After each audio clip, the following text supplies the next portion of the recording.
What's going on, people? It's your boy Astro, aka the Galaxy Shogun, coming to you here with a pretty big review. I'm going to be doing 3 chapters for this one. As I mentioned in my community post, I'm going to go back to just kind of doing audio just to make sure that I don't miss more uploads. These things happen. It's not my full time job. I mean, I got to just be upfront with that, especially wife's birthday, kid's birthday, new job, working 6 days a week. Sometimes these videos will be late. It's unavoidable sometimes. I strive to get these out on time, but at the end of the day, like I make $0 from this. So like gotta focus on what's important sometimes. But obviously I love One Piece and I love making these videos. So, I'll try my best to be as consistent as I can. And again, that's try my best because there's just certain times where it's going to be impossible. And I mean, on top of all that, my family was visiting Japan for the first time. So, anyways, enough of the excuses. If you're here, thank you for sticking with me. I appreciate you. Got some good things on the horizon, including a super cool anime cafe that if you're in Japan, you should visit. It's going to be awesome. But that's going to be a video later. On to One Piece. Holy crap.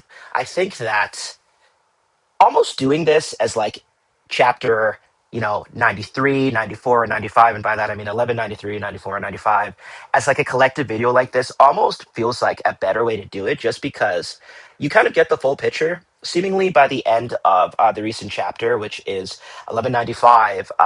Rocks may be finished, or Xebec I should say, he may be finished after the epic attack that we've just seen, the 2 epic attacks from Garp and Roger, which, man, those probably are the strongest attacks that we have seen in One Piece. And I feel like we've been saying that like every 6 months, or God, weekly at this point, with all the amazing like combo Conquer's Hockey's attack that we've been seeing. But like I think this has to take the cake. But I will not be surprised, and you should not be surprised if Xebec gets back up next chapter and he has one last stand and something weird happens that subverts our expectations, because Oda is masterful with that pen. So if Rocks were to go down here, and sorry about the inconsistencies about me switching from Rocks to Xebec, I am just a inconsistent person, frankly. But yeah, I think that really could go either way with him being defeated. So anyways, let's jump a bit back and get into 1193. That one was fairly simple. We kind of see all of the pirates, not all of the pirates, but our key players, our future Yonko, kind of teaming up.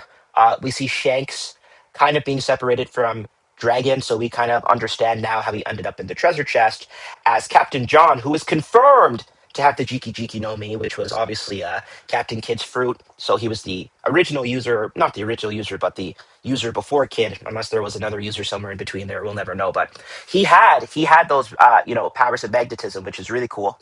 He basically used it to try and sneak off with all the treasure. And then Ganzui, who had Mr. Five's fruit, again, Mr. Five is Gem. He actually just like makes any you know part of his body, I guess, explode. Not like Bakugo, but it's like his boogers, like anything really, spit his boogers, anything that he could kind of projectile launch, he could effectively turn into a bomb, including just parts of his body. But that seems to be the effective use, as Ganzui also flicks something at Captain John, and that's kind of how he gets taken down. And man, did Ganzui's explosion look pretty strong. So it's cool seeing a lot of these devil fruits, I guess, with their prior users. I always want to default and say original user, but obviously they were probably not the first people to have the fruits. So, seeing fruits that are in the story and multiple people using them at different points of the story, I am definitely enjoying that. So, obviously, we got Big Mom come in, and she's kind of like, Kaido, you owe me a lifelong debt. And Kaido is like, yeah, whatever. I mean, it is what it is. I can't cough it up now. So we got that. Big Mom is now in the fight. We got Whitebeard, Big Mom. Garp and Roger are now here too, and they are about to go up against Emu. So during this chapter, we have actually Emu and Rocks, the first part of the conversation, and it's cool. And I look at look at these chapters to see like how this conversation evolves, because in this chapter, uh, Emu basically says, you are Davy Jones. He says, oh no, like I'm gonna fulfill the prophecy, but that's not me. I just believe that he was the king of the world. And again, I might be jumping chapters, but as a whole, that's kind of what the message was, that, Zebek knows of Davy Jones and believes him to be the king of the world. And obviously that's super offensive to Emu, because at a certain point in one of these chapters, he actually goes, oh, that's not true. Like he bugs out a little bit. So definitely, Emu is just such a mysterious character. And seeing him kind of Domi Reversi Rocks, which again, I'm jumping forward and also being inconsistent with the name again, sorry. But seeing him jump you know, and do that attack to Xebec, and jump is probably the wrong word, but just like, try and take him over and to see rocks resist, whatever weird magic demonic powers that Domi Reversi is. It's so interesting because obviously he is now issuing the Domi Reversi and issuing orders, to the newly Domi Reversi to Xebec to go kill his own family, which is like, man, Emu is just a piece of garbage. Like, this cannot be one of those characters that are redeemed. I am very much on the opinion that he was probably a part of Joy Boy's crew because now we know that Davy D. Jones and Joy Boy were definitely separate characters. A lot of people thought they were the same character, and I was never of that opinion, frankly. I thought, like, I guess it is possible, given that, anything's possible in fiction, I guess, but I thought it was highly unlikely, and it's glad that Oda shut that down quickly. No, they're in fact separate people with separate destinies, which, in the current day, we have Luffy being the Joy Boy counterpart, and obviously Marshall D. Teach being the Davy counterpart. So it'll be cool to get the backstory with all of the original players back then, prior to the Void Century, and then we could kind of see where everyone's parts play. But this Imu Narona, whether it's just the soul in like Lily's body or someone else's body, we'll have to see. I'm starting to feel like Emu's gonna have like a very Luffy-ish cartoony look to him, and it's gonna just be like a very zany cartoony battle, especially if we think about even Buggy getting in there, which I know Buggy's not really involved, and a lot of people thought, myself included, and I haven't given up on this theory that he is another son of Xebec, given that Xebec's face is kind of half Blackbeard and half Buggy.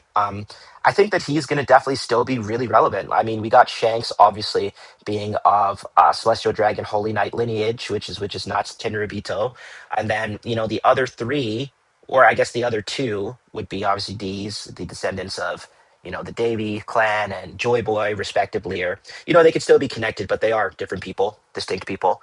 And then we got Buggy, who's still a big question mark, which again, I believe he'll be the third part of the D/Davy clan because obviously something's got to happen there. And that's not even to mention the popular theory that I definitely believe that Shanks' mother was a part of the Davy clan, because that would actually make Shanks extremely. He's basically Ichigo Kurosaki from Bleach. Like he's everything at that point, because then he would be like Holy Knight, Tenryubito, Zionko. Oh, and he's also a Davy, which also technically should imply that he is a D. I would assume that every Davy is a D, but not every D is a Davy. Try saying that 3 times. Anyways, so I think that generally covers, the first chapter, 1193. And I know I jumped and took some parts from future chapters that I'm going to cover in about a few seconds, but I think I needed to kind of build the stage that way because in the next chapter, we see, obviously Captain John survived. We see the full brunt of, I guess, the transformation. We see like wings from Zebek. We see him like grow like fangs, and he's still trying to kind of fend off everything from Emu, like fend off the Domi Reversi, and he's not exactly able to hold it off because I guess Emu just cranks it up to 11, and now we got like this this character who we originally thought was such a scumbag, who actually ended up being not only just one of the greatest characters, but such a deep character, someone who's trying to protect his family, someone who actually does care for his friends, someone who's just like really goal oriented, like almost a more pure Blackbeard. And I know that like Zebek is not an angel. We can't just revise history. Like he's done some killing, he's done some bad things, but I mean this is a manga about pirates. Like all things considered, I don't think that he was much worse than someone like Roger, to be honest. Given that we know that Roger has slayed entire villages and has killed actually people's crew like squads. So, these are pirates we're dealing with at the end of the day.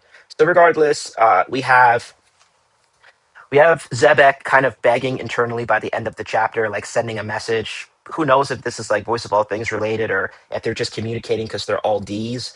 But he's basically saying to take me out because he doesn't want to, have to take his family down. Like he can't even like fathom the thought. As a father myself, it's like to be put in that position, right? So he manages to put down Big Mom and Kaido pretty quickly. And I hope this isn't the reason that Kaido says old people will betray you, because obviously it's very clear to see that Rox is not in his right mind. I mean, he's kind of got super long teeth and he's like triple the size and he probably has like a demonic aura glowing off of him. So, you'd probably think that something's going on there, and it's not just him just being an asshole. But Rock's pirates are effectively disbanded at this point. Everything's in turmoil.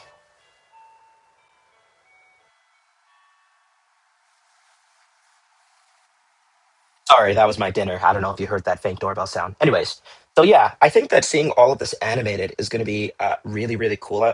Now that Toei is moving to like the twice a year like seasonal type format, I think that the pacing and the fights. I mean, for the past 3 years, the One Piece anime has already been amazing. So obviously there's some parts where it drags and they've been doing a bit of filler with Egghead, but generally like especially the end of Wano and Egghead as a whole, it's been pretty damn good. But I don't necessarily mind them taking a bit longer to put out some anime stuff because for example, even in One Piece chapter, the one I was talking about before, 1193, that attack between Big Mom, Kaido, Whitebeard, Roger, Garp, all with Conqueror's Hockey, that basically did a huge amount of destruction, but did nothing to Emu because he just did the regeneration hack. Like that's going to be really cool to see animated. Like I'm super excited to see that. And even this chapter, kind of seeing Rock's like having that internal fight while still attacking people. He was so close to like actually taking out his wife and child. And luckily, Kuma the Saint Man, Ivankov is begging him effectively to stop, like he saved enough people, but he's not going to stop until everyone's saved. And we actually get to see that Blackbeard and his mother were teleported by Kuma. So Kuma definitely played a hand in a lot of things. It's crazy how fate works in this story. But yeah, Kuma's able to save them just before Xebec, strikes them, and then he saves himself shortly afterwards. So big W there. Um, but yeah, it's going to be really cool to kind of see this. And again, like I mentioned, by the end of this part, of the chapter, he's kind of begging Garp and Roger to take him down because at this point, like the mountains in half, Whitebeard. I would say he's taken down because we do see later in the chapter that he's kind of, or I guess in the next chapter that he's just escaping. But he effectively just outmatches everybody on the island with the exception of Garp and Roger. And again, that's them like in combination because this Domi Reversi, um, it's going to be really interesting to see like how much stronger it makes him. It's hard to kind of quantify that, I guess, or qualify that even just by like reading it. Like how much stronger is he really? I know in the case of Dorian Brogy when they transform, like they got some weird demonic stuff going on, but like other than like the possible regeneration, does that really make them that much stronger? So of course here I would have to say yes because he's going a bit against like a pretty close to prime, in my opinion, a Garp and Roger. And some people would disagree with me, but I would say this Garp and Roger, and I might be speaking out of my ass here, but just off the top of my head, I'd say this is probably pretty prime, both of them. They're decently young, they're strong. Roger's seemingly not sick yet, which, by the way, Roger can get sick by this battle. I definitely see, Emu poisoning him or, Zebek using something because again, Zebek, when he was resisting, he taunted Emu. He's like, Joey Boy this and Davy this, and Emu was not having a good time with that. He was not liking that. So, yeah, I think that basically covers that. By this point, Blackbeard and his mother are saved, so they're on Lucia, and it'll be interesting to see if Blackbeard's mother pops up at some point in the story. But yeah, it's going down. At this point, the stage was set, and we basically got the Dami reverse seed, Zebek begging Garp and Roger to take them down. 1195. So this part is super hype. Super, super, super hype. I remember seeing some spoilers and I was just like, are we really getting this? Like, can you believe that we're finally here? Like, we're getting just everything revealed for the God Valley flashback. Like, aside from Emu's face, I suppose, like, we've just kind of had it all. And this climax with, all the pages of battle and combat that we see between, Roger, Garp, and Zebek. Some people are like, oh, this ended too quickly. No. Like I don't think that it needs to be drawn out. Oda has got the point across of what he needed to, I feel like. So I am completely content with the length of battle we got. Sure, there's been points of the story. We've taken up a lot more chapters on a lot less important stuff, but I think Oda, as of right now, is kind of starting to feel like he needs to speed some stuff up. And I would agree with that actually. Not that I want to see the story rushed and get ended like some other shonens have, but I don't think that it's going to hurt to have this. I mean, this flashback has already been decently long, like obviously not like super long but decently long, and it's probably going to be its own seasonal anime, like its own 12 episoder or something like that, given the new schedule. So I'm super excited for when we get that again. Like that's going to be super super hype, and the pacing should be absurd too. But as for the actual contents of the chapter, so we have Garp and Roger communicating, and they're basically seeing the anguish from Zebek. They've all battled each other, so they know that something's definitely up. So they decide to join forces to take them down, and we see lots of attacks, lots of clashes, and nothing's really working. And despite being wounded, both of them, they got blood on their face. they kind of realize that nothing is going to really work but an all-out Conqueror's hockey attack. And I know that might be reducing it a little bit, but just like that's effectively the conclusion they come to. Like it's cool to see all the clashes, and again in the anime, that's going to be cool. But they decide we have to put everything into this, and they know if this doesn't work, it's over because they're effectively using all their energy. They're using all this energy to pull this attack off, and they know that it's all for nothing with this one. So they call their comrades, and this is kind of awesome because we see how this event has affected so many people. We see Gloriosa actually leaving with Shaki and Rayleigh. Roger saying, "Hey, I just plan to, get Shaki and some treasure." We see Garp's men basically begging him to come back. We even see Dragon really, really mad. We see Dragon really standing on business, like threatening the other Marines, like, if you don't let these hostages on the ship, I'm going to kill you. Like, I really respected that. Like, Dragon stocks exponentially up. Like, obviously, I slander Dragon a lot, but like I do enjoy seeing this dragon. This dragon is cool to see. So Kyo's telling his men to take the ship and leave the island. Shiki said the Rocks pirates are over because everything that's going on with Rocks. It's kind of sad that Shiki didn't like join the main battle, even at the point that it was Whitebeard, Big Mom, and Kaidou also, and it would have been kind of cool to see Shiki there, but that's okay. And obviously, we get the conclusion where Kaido and Big Mom are talking. We see Kaido go into the direction that power is everything. I'm going to build a crew solely based on power. And then basically, Big Mom once again repeats, you owe me a debt and you're going to pay me back. So, yeah, Stroyzin says, time to go, Big Mom, time to go, Linlin. So that's pretty crazy. One other part of this chapter that a lot of people are laughing at is Marco's dad being a pologram, making Marco's full name Marco Polo. I mean, yeah, I mean, I don't really think it's silly. Some people are saying it's silly. It's just his name. But it's cool to see like Mark. That's obviously Marco's dad, right? And he becomes friends with Whitebeard. I would suppose at some point, Whitebeard is kind of giving him the cold shoulder right now.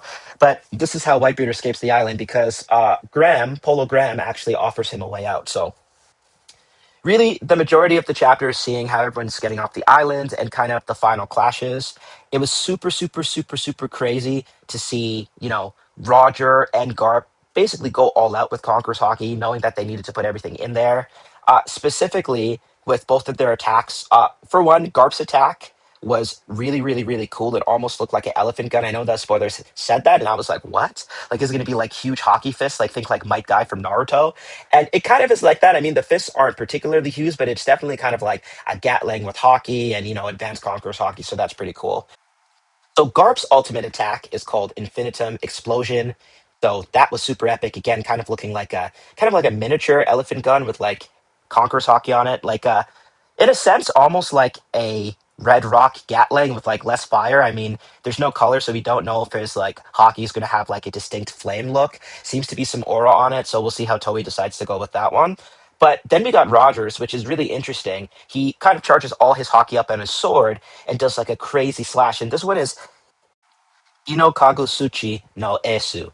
So basically, he's got Ace in the name too. So that's really cool, given that obviously we know that his son is Ace and his blade is Ace, and also my son is Ace. I named my kid Ace. That's literally his government name, which is cool, in case you didn't know that. But yeah, so seeing that full out attack from both of them was pretty amazing. By the end of the chapter, at least the narrator saying that it's over. Again, as I mentioned earlier, like I wouldn't say for sure that it's done. Like we could still get a few last words from Rocks or Emu trying like one more thing in general because it was pretty crazy seeing Saturn with like the Emu eyes saying, just get rid of the island, erase it from history, and we're kind of seeing in real time like the steps that they're planning to take to ensure that this is never going to be released. Cipher Pole is going to be doing overtime to erase this entire situation, all the names, all the slaves, everything from history. So seemingly the battle is over here, but yeah, I don't even know what to say. Like this is one of those chapters that just like I just cannot wait to see it animated. Like I don't want to go too much in circles here, and I feel like this review is probably a lot more around the place than I typically might be. But I struggle to even call this a review. This is just kind of like my thoughts, and I guess in a sense it is still a review of the past three chapters. I figured just kind of putting it all together in this way, and I apologize if some parts were repetitive, but yeah, I think that this entire God Valley flashback has been amazing. I don't know how this is going to relate to Harold because obviously earlier we have Emu saying he wanted to take advantage of Elbaf and the Giants, which Rox also didn't like that. That was another thing that really got Xebec a little annoyed. So not a little annoyed, a lot annoyed. He was just pretty annoyed about that. So, here we got Marco's dad, Pologram. We got Xebec seemingly being done. We got kind of the setup for all the characters being who they are in the future. So, yeah, I would call it a 10 out of 10 chapter, and I definitely call it a 10 out of 10 flashback, and we're not even done yet. So, we'll see how long we stay in this flashback. We still probably gotta see how this ends with Harold and stuff like that. But yeah, the God Valley incident is seemingly done. So, again, that's been it. It's been 20 minutes, but I think for about three chapters, 20 minutes isn't too bad. Thanks for listening to me yap, and sorry that the production value isn't quite high, but I wanted to get my thoughts out because this is the best I can do. I had a little bit of time right now, so I wanted to make sure I at least posted something again. My apologies for not being extremely consistent with the uploads, but again, like I make $0 from this, so I try my best to do where I can, but sometimes life just gets busy. Anyways, if you made it to the end, really appreciate you. Drop a comment, let me know your thoughts. If there's anything I missed that you want to hear my opinion on, I'm here, man. Commenting is easy. Making videos a little difficult, especially when I'm not at home, but commenting on stuff, I could do that all day. So let's get that discussion going in the comments. Anyways, it's been your boy, Astro, aka the Galaxy Shogun. Thanks a lot. Subscribe if you haven't already. Peace out.